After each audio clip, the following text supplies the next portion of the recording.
Hi, everyone. Votes have just been called.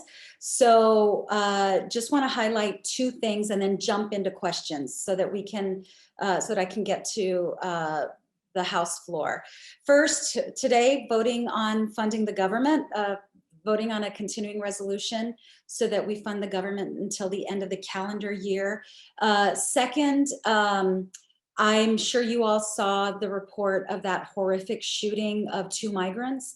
And I am publicly calling on the DOJ to investigate this as a hate crime. If I don't hear a whole lot from the Department of Justice, which we may not, they don't always, they don't make it, they don't inform Congress of their intention to do something or not. Normally, all of that is done through a press release. But if I don't hear or see anything in the public sphere about their intentions around this shooting, I think more than likely I will put together a letter and ask congressional colleagues to sign on to call for an investigation of this as a hate crime, because it very clearly, just based on the public reporting, based on the history of one of the killers, alleged killers, this to me smacks of a hate crime. Third, I know there's been ongoing stories about reimbursements for local governments by FEMA. What I want everyone to know is I continue to be a conduit for information and dialogue between local governments and NGOs and FEMA.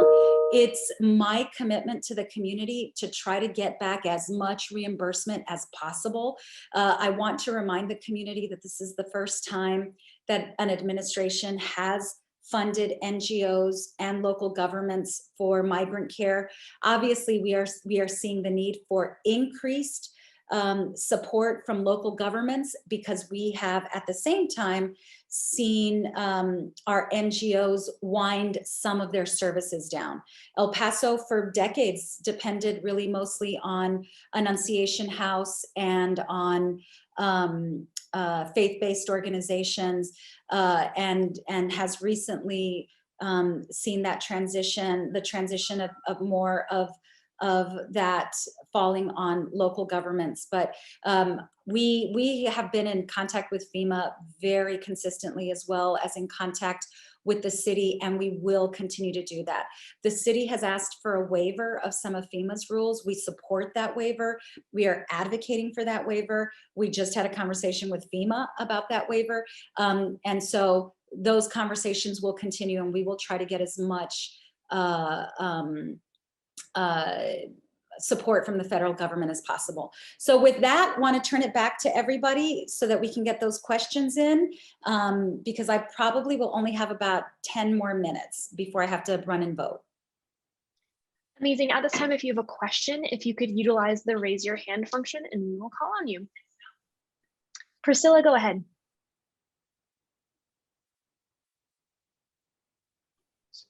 Okay, Sabrina, all yours. Buenos días, congresista. Good morning, everyone. Thank you so much for having us today. Congresista, regresando a la situación que tuvimos el miércoles por la noche, si no me equivoco, en Sierra Blanca, me gustaría que nos diera algunos comentarios en español acerca de, si no me equivoco, usted mencionándolo como crimen de odio y qué es lo que se pretende, qué es lo que usted pide como representante del Paso ante esta situación y pues este homicidio de estas dos personas que pues no sé si ellos tomaron ventaja de su posición y dispararon a este grupo de migrantes. Primeramente, lo que pasó fue algo horrible. Parece que las personas que mataron y balacearon a los migrantes, pues un migrante se murió, que eso fue intencional. Ojalá que el Departamento de Justicia del Gobierno Federal investigue todo esto como crimen de odio. Es algo que muchos de nosotros tuvimos miedo que iba a pasar porque tenemos tanto político republicano que siempre está hablando de migrantes en modos con odio. para asustar a las comunidades, para asustar el país, queriendo describir a los inmigrantes como criminales. Y yo he hablado con mis colegas republicanos para decirles que las palabras que usan ellos para describir a los inmigrantes, esas palabras tienen mucho poder y que íbamos a ver las consecuencias de ese odio. Y tenemos que esperar a ver lo que vemos en la investigación, pero yo, en mi modo de pensar, es importante que el gobierno federal investigue todo esto porque, oh no. Whoops, sorry. I had a weird pop-up on my screen. I thought I lost you all. So let me just start from my last sentence, Sabrina. En mi modo de pensar, es importante que el Departamento de Justicia investigue todo esto porque parece que sí fue crimen de odio. Muchas gracias. No sé si tengo chance de otra preguntita. Do I have opportunity for another question? Yes. Abby, does somebody Yeah, else? go ahead.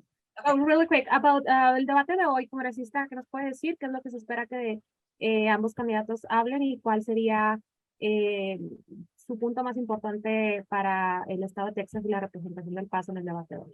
Sabrina, desafortunadamente no puedo hablar de la política mientras que estoy en mi oficina. Hay reglas sobre todo eso. Perfecto. Muchas gracias. Gracias a usted. Thank you so much. Cindy, go ahead. Hi, good morning. I had a couple of follow-ups on the federal emergency food. Is it federal emergency? Food shelter program, yeah. Thank you. So there was an allocation of 150 million that we've been talking about a lot. I'm wondering about future allocations because that one, it was for this fiscal year.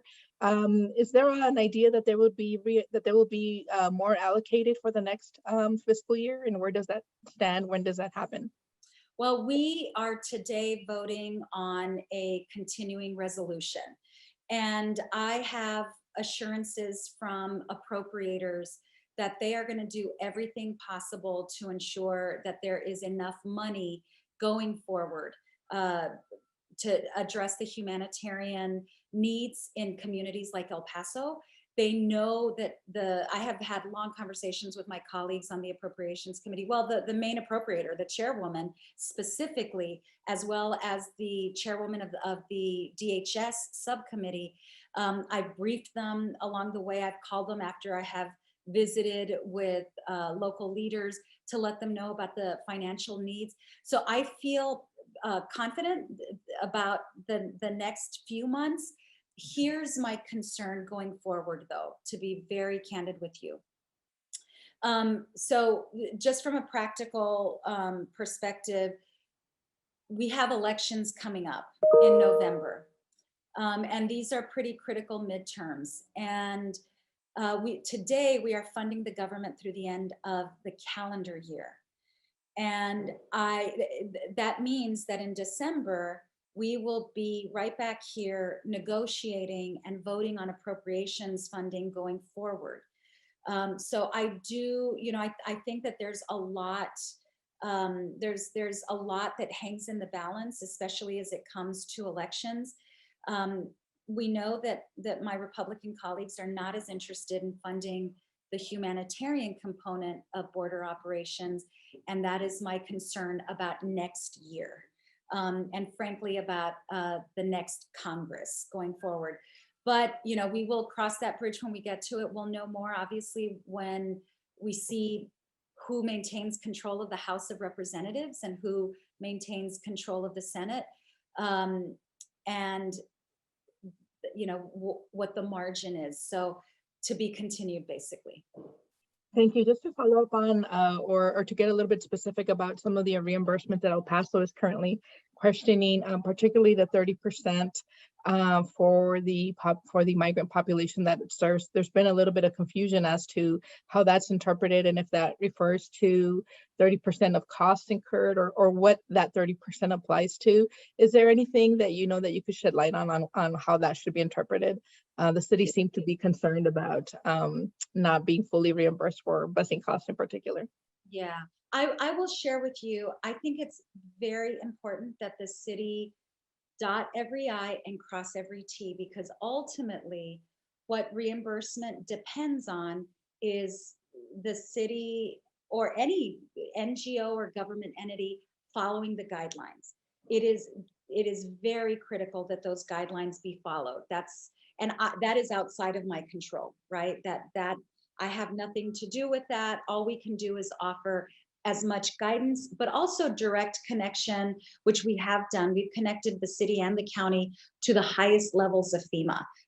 So those conversations are ongoing so that there's absolute clarity going forward on, and we've been doing that all along. I also can tell you that FEMA has prioritized El Paso, you know, in terms of the migrant reimbursements. And so we have a great partner in FEMA that wants to see El Paso get what we need. And I know that there has been confusion around that 30%, and we continue to work to make sure that we bring as much clarity to that for the city. And so we'll stay in close contact with the city and with FEMA to make sure that that those two parties are talking to one another about that. But you know, and to be perfectly honest, like it's confusing. Yeah. But I think what's most important here is that FEMA is a very supportive partner to the community and wants to see the community successfully access the funds that we need. Thank you. You got it. Okay, Alyssa? Hi, congresista, ¿cómo está? Soy Elisa Ross de Telemundo. La pregunta es en español, but I'll ask it in English first for the sake of everyone on the Zoom. If these folks, going back to the shooting in El Paso, if these folks aren't brought to justice, what kind of precedent could it set for these other rogue actors that have an axe to grind with immigrants? Y lo pregunto en español, si estas personas no son enjuiciadas, si no se hace justicia en este caso, ¿qué tipo de precedente podría establecer esto para estas personas que tienen problemas con inmigrantes, con cualquier otra persona con la cual no estén de acuerdo? ¿Qué precedente podría establecer?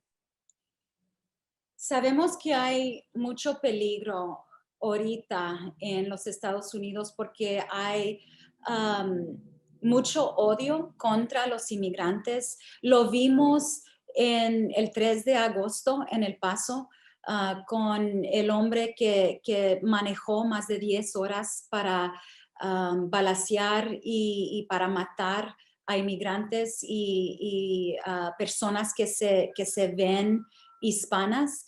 También al mismo tiempo sabemos que hay muchas armas de fuego, especialmente en el estado de Texas, y el gobernador y la legislatura republicana ha pasado legislación para que tengamos más armas de fuego en nuestras calles y vecindades. Al mismo tiempo, los políticos, específicamente los políticos republicanos, usan palabras y descripciones que motivan a personas que tienen odio en su corazón. Entonces, las cosas están muy peligrosas y por eso es importante tener justicia y asegurar que las personas que nos traen violencia, que hay justicia en estos casos. Y por eso es importante para mí, porque no sé por qué solamente les están cargando con, ay, no me acuerdo del cargo, no fue murder, fue... It's manslaughter. Manslaughter. And I don't know how to say manslaughter in Spanish, but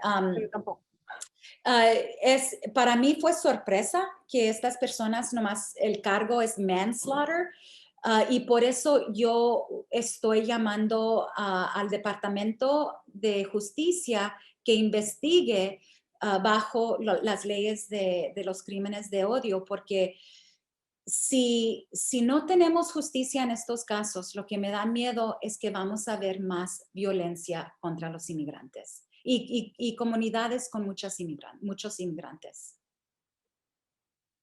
Perfecto, mil gracias, congresista. Un abrazo. Abrazo.